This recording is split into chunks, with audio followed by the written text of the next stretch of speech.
చూసిరా అందరూ టీవీలలో బాగా వస్తుంటుంది. ఏం నడుస్తుందంటే కాంగ్రెస్ వాళ్ళు సేమ్ అహానాపేలంటాల కోటా శ్రీనివాసరావు గారు చేసినట్టే అచ్చంగా కొత్త ఇంటల్లోనే పిలిచిర్రు పెళ్ళికి. పిలిచినాక అల్లుడేమన్నాడు, మామ నాకు చికెన్ బిర్యానీ తినాలనిపిస్తుందని అన్నాడు. అంటే ఏం చేసిండు, ముంగట తెల్లన్నం పెట్టి అందులో కొంత పచ్చడి వారేసి ముంగట కోడిని కట్టేసినాడు. కోడిని ఎలాడదీసి దాన్ని చూసుకుంటా తిను, నీకు చికెన్ తిన్నట్టే ఉంటుందని చెప్పి వినిపించిండు.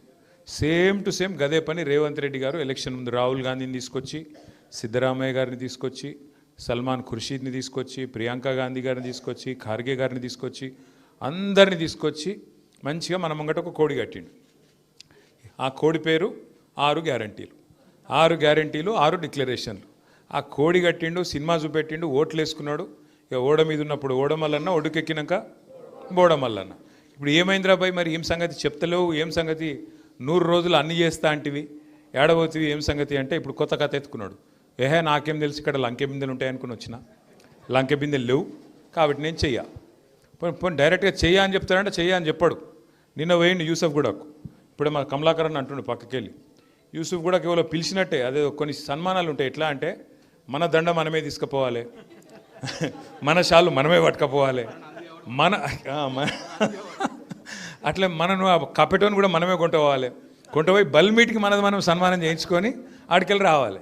పెట్టుకున్నాడు నిన్న అక్కడ ఒకటి పెట్టుకొని పోతే పెద్ద ఇక చీఫ్ మినిస్టర్ వస్తుండు, డామ్ డూమ్ డీమ్ డామ్, వేల మంది స్వచ్ఛందంగా తండాలుగా రండి అంటే ఆడ బారాన కుర్చీలు ఖాళీ ఉన్నాయి.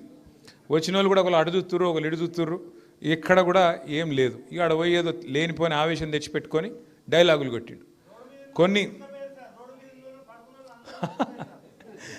అయితే అక్కడ పాయింట్ ఏంటంటే పోయిండు, సరే ఏదో మాట్లాడిండు, కానీ కొన్ని గమ్మత్తుంటాయి.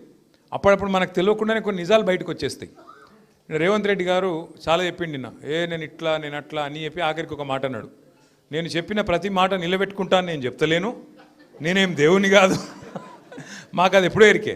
2 ఏళ్ళ కిందటే మొత్తం తెలంగాణ ప్రజలందరికీ అర్థమైపోయింది, నువ్వు ఏందో, నీ కథ ఏందో, నీ ఎత్తెంతో, నీ పొడవు ఎంతో అన్నీ తెలిసిపోయినాయి. ఇప్పుడు ఎవడు నమ్మేటోడు కూడా మార్కెట్లో లేడు. వాస్తవం ఏంది అంటే ఈరోజు రాష్ట్రంలో కాంగ్రెస్ పార్టీకి ఓటు వేయాలి అని ఉత్సాహంగా ఉరుకులాడేటోళ్ళు అయితే ఎవరు, నాకు తెలిసి అయితే వాళ్ళు కనబడతలేరు. రైతులు చూడండి, వాళ్ళ ఏ రైతు అయినా సరే రాష్ట్రంలో ఈరోజు మొత్తం మంత్రులు జూబ్లీలు చుట్టూ తిరుగుతున్నారు, గల్లీ గల్లీ గల్లీ గల్లీ తిరుగుతున్నారు, గల్లీ లీడర్ల కంటే అధ్వానంగా తిరుగుతున్నారు. అక్కడనేమో కింద ఆదిలాబాద్లో పత్తి మార్కెట్లోకి వచ్చింది. పత్తిలకు వర్షం పడితే ఏమైతే తేమ పెరుగుతుంది, తేమ పెరిగితే వాడు కొనేటోడు ఉండడు, వాళ్ళని పట్టించుకునేవాడు లేడు. వ్యవసాయ మంత్రి ఓడు, ముఖ్యమంత్రి పట్టించుకోడు, జిల్లా మంత్రి దేకడు, ఇంకొక మంత్రి కానడు. అట్లాంటి పరిస్థితి వాళ్ళు ఉన్నారు. మొత్తం రాష్ట్రంలో ధాన్యం కొనుగోలు కేంద్రాలకు చేరింది, ధాన్యం కొనుగోలు చేసింది లేదు, కొనేటోడు లేడు, అడిగేటోడు లేడు, సమీక్ష చేసేటోడు లేడు. పాపం రైతులు విధి లేక మళ్ళీ మార్కెట్లో ప్రైవేట్ వాళ్ళకు దళారులకు అమ్ముకునే పరిస్థితి వచ్చింది, వాళ్ళని అడిగినోడు లేడు. రైతులు ఉడికిపోతున్నారు. ఇప్పుడే పొన్నాల లక్ష్మయ్య గారు చెప్పినట్టు బోనస్ ఇచ్చుడు లేదు, పోని టైంకు పెట్టుబడి ఇచ్చుడు లేదు, పోని విత్తనాల టైంకి అందించుడు లేదు.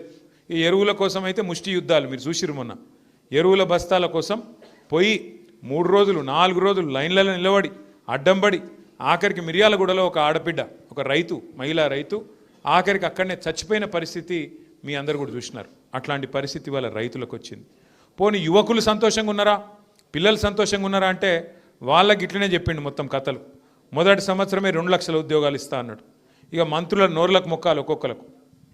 పొన్నం ప్రభాకర్ గారేమో 60,000 ఉద్యోగాలు ఇచ్చినా అంటాడు, ఇంకొక మంత్రి గారేమో శ్రీధర్ బాబు 1,00,000 ఉద్యోగాలు ఇచ్చినామంటాడు, ముఖ్యమంత్రి గారు 70,000 ఉద్యోగాలు ఇచ్చినామంటారు. మంత్రివర్గంలో ఉన్నదే 15 మంది. వాళ్ళు అబద్ధాలు చెప్తే కూడా అతికేటట్టనే చెప్పాలి. ఒకళ్ళకు శృతి కూడా లేదు. ఒక ఆయన 60,000 అంటాడు, ఒక ఆయన 70,000 అంటాడు, ఒక ఆయన 1,00,000 అంటాడు. మొత్తానికి ఇచ్చింది మాత్రం వాస్తవంగా 6-7 కూడా లేదు. సంవత్సరంలో 2 లక్షల ఉద్యోగాలని చెప్పి యువకులను మోసం చేశారు. చదువుకునే ఆడపిల్లలకు స్కూటీలు అన్నారు, విద్యా భరోసా కార్డులు ఇస్తామన్నారు, 5 లక్షల విద్యా భరోసా కార్డు అన్నారు. ఇట్లా ఒక్కటి కాదు 100 ముచ్చట్లు చెప్పి యువతను మోసం చేశారు. ఇక మహిళలు మీకు తెలుసు ఎంత గొప్ప మాటలు చెప్పిండు. మహిళలకి నెలకు 2,500 రూపాయలు ఇస్తా అని చెప్పిండు, అత్తకు 4,000, కోడల పిల్లకైతే 2,500 అన్నాడు. మరి ఎక్కడ పోయినాయి పైసలు అని చెప్పి మహిళలు ఎదురు చూస్తే మీకు చెప్పేది ఒకటే ఒక్క స్టోరీ. ఏంటిది? ఫ్రీ బస్సు పెట్టినాం, ఇక మీరు తిరుగుండ్రి. ఫ్రీ బస్సు సంగతి కూడా మీకు తెలవాలి. మహిళలకు ఫ్రీ కరెక్టే, ఒప్పుకుంటాం, కానీ పురుషులకు డబల్ టికెట్, పిల్లలకు చారణం ఇచ్చిర్రు బస్ పాసులు. ఇక మరి మిగిలినట్ట పోయినట్ట పైసలు కుడి చేత్తో ఇచ్చుడు ఎడమ చేత్తో గుంజుకుండే కదా. ఇప్పుడు ఈ కిసలకి వెళ్ళి ఈ కిసలు పెట్టుకుంటే ఏం లాభం? ఒక అట్లున్నది కాంగ్రెస్ ప్రభుత్వం కథ. ఫ్రీ బస్సు ఫ్రీ కానే కాదు. ఎందుకు కాదు? పేరుకు మీ దగ్గరనేమో ఫ్రీ, ఇటు మీ భర్తలు మీ ఇంటోళ్ళు మీ ఇంట్లో ఉండే మగోళ్లకు డబుల్ టికెట్, పిల్లలకు ఇంకా చారణ పెంచి ఇవాళ పండుగ వచ్చిందంటే బస్సు ఎక్కితే భయం అయ్యేటట్టు చేస్తాను. ఆ స్థాయికి ఫ్రీ బస్సు. ఇక తులం బంగారం నాకంటే బాగా మీకే తెలుసు. మేము ఎలక్షన్ల ముందే చెప్పినాం. ఏం చెప్పిండు కేసీఆర్ గారు? 1,00,000 రూపాయలు ఇస్తే నేను మీదికెళ్ళి తులం బంగారం ఇస్తా అన్నాడు. మేము ముందే చెప్పినాం మీకు, వీళ్ళు తులం బంగారం ఇచ్చే బాపతులు కాదు, మీ మెడల పుస్తల దాడు కూడా గుంజుకపోయే బాపతులు ఇల్లు చాలా లంగలని చెప్పినాం. ఇప్పుడు కనబడుతుంది. చూడురి, ఇందిరమ్మ రాజ్యం ఇందిరమ్మ రాజ్యం ఇందిరమ్మ రాజ్యం అన్నాడు. పోనీ హైదరాబాద్లో ఒక ఇల్లు కట్టిండా? ఎన్ని కులగొట్టిండి ఇల్లు చూస్తుండ్రా? హైడ్రా హైడ్రా అనుకుంటా కులగొడుతుండా? ఇందిరమ్మ రాజ్యం అంటే ఇల్లు కులగొట్టుడేనా ఇందిరమ్మ రాజ్యం? గిదేనా నువ్వు చెప్పింది? గరీబోళ్ళకి మంచి చేసే రాజ్యమా ఇది? పెద్దవాళ్ళవి కనబడతలేవు నీకు. మూసిని అడ్డంగా కట్టి పెద్ద పెద్ద బిల్డింగ్లు కడితే అవి కనబడతలేవు హైడ్రాకు. రేవంత్ రెడ్డి కానీ అన్నగాడు చెరువుల కట్టిండి ఇల్లు, అది కనబడతలేదు హైడ్రాకు. కానీ గరీబోళ్ళు, ఏ దిక్కు లేనోళ్ళు, బోరబండల, రేమత్ నగర్ల, యూసుఫ్గూడల, అట్లాగే షేక్పేట్ల మీరు కట్టుకున్న 60 గజాల ఇండ్లు 40 గజాల ఇండ్లు అందులో మాత్రం హైడ్రావానికి ఎక్కడ లేని రేషం ఎక్కడ లేని ఆగం వచ్చి ఇండ్ల మీద పడి కూలగొడతా ఉన్నారు. అందుకే ఈ ఎలక్షన్ జూబ్లీహిల్స్లో వచ్చింది. ఇదేం ప్రభుత్వాన్ని దించేదో మమ్మల్ని ఎక్కించే ఎలక్షనో కాదు. ఇది ప్రభుత్వానికి బుద్ధి చెప్పే ఎలక్షను. ఈ ఎలక్షన్ జరుగుతున్నది కారుకు బుల్డోజర్కు మధ్యన జరుగుతున్న ఎలక్షన్ ఇది. మీరు కేసీఆర్ గారి కోటేస్తే బ్రహ్మాండంగా మళ్ళొక్కసారి 10 ఏళ్ళు ఎట్లయితే ప్రశాంతంగా ఉన్నామో ఆ పరిస్థితి వస్తుంది. లేకపోతే రేపు మీ ఇంటికి బుల్డోజర్ వస్తుంది. పక్కా చెప్తున్నాను. మళ్ళీ తర్వాత మీరు లబోదిబో అంటే లాభం లేదు. గిట్లనే 2 ఏళ్ల కింద మోసపోయినారు. 2 ఏళ్ల కింద గిట్లనే 6 గ్యారంటీలు 420 హామీలు అని మోసేదికి బెల్లం పెట్టి నాకుమంటే నమ్మిరు కొంతమంది. హైదరాబాద్లో నమ్మలేదు, బయట వాళ్ళు నమ్మిరు. మా కరీంనగర్ల, మా నల్గొండల, మా వరంగల్ల, మా ఆదిలాబాద్లో అక్కడ నమ్మి మోసపోయారు. హైదరాబాద్ వాళ్ళు హుషారు, మీరు నమ్మలే. కాంగ్రెస్ వాళ్ళు లంగలు, వీళ్ళని నమ్మొద్దని చెప్పి ఔటర్ రింగ్ రోడ్డు లోపల ఒక్క సీటు కూడా కాంగ్రెస్కి ఇవ్వకుండా మొత్తంగా బీఆర్ఎస్ని గెలిపించింది మీరు. మీకు ఆ చైతన్యం ఉంది మొదటి నుంచి.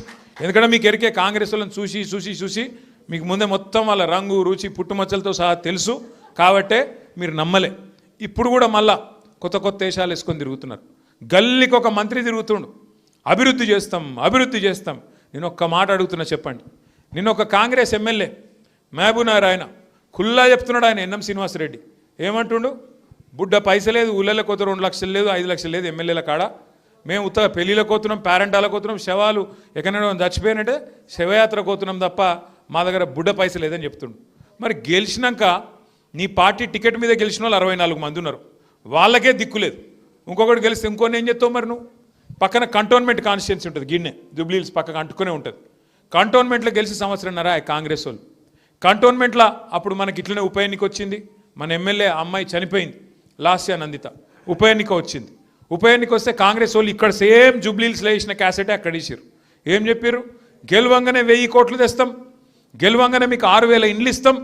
ఇచ్చిర్రా ఒక ఇల్లన్నా? 1000 కోట్లు వచ్చినాయా కంటోన్మెంట్లో? మరి అమ్మకు అన్నం పెట్టినోడు చిన్నమ్మకు బంగారు గాజులు చేయిస్తాడా? అమ్మకు అన్నం పెట్టినోడు అని ఎందుకంటున్నా అంటే 64 మంది గెలిచిన వాళ్ళని చూసుకోడట. కానీ కొత్తగా ఇప్పుడు గెలిపిస్తే అభివృద్ధి చేస్తాడట. ఏం అభివృద్ధి చేస్తావు? మీ ఎమ్మెల్యేలే ఖుద్దు మా ప్రభుత్వం దగ్గర పైసలు లేవు, మాకు పైసలు ఇవ్వండి అని ప్రపంచ బ్యాంకు ఉత్తరాలు రాస్తారు మీ ఎమ్మెల్యేలు. ఎల్లారెడ్డి ఎమ్మెల్యే మదన్ మోహన్ ముఖ్యమంత్రి పైసలు ఇస్తలేడు, నువ్వన్న పైసలు ఇవ్వని చెప్పి వరల్డ్ బ్యాంక్ అధ్యక్షునికి ఉత్తరం రాసిండు. నువ్వు గెలిచిన ఎమ్మెల్యేలను చూసుకునే ముఖం లేదు నీకు. 64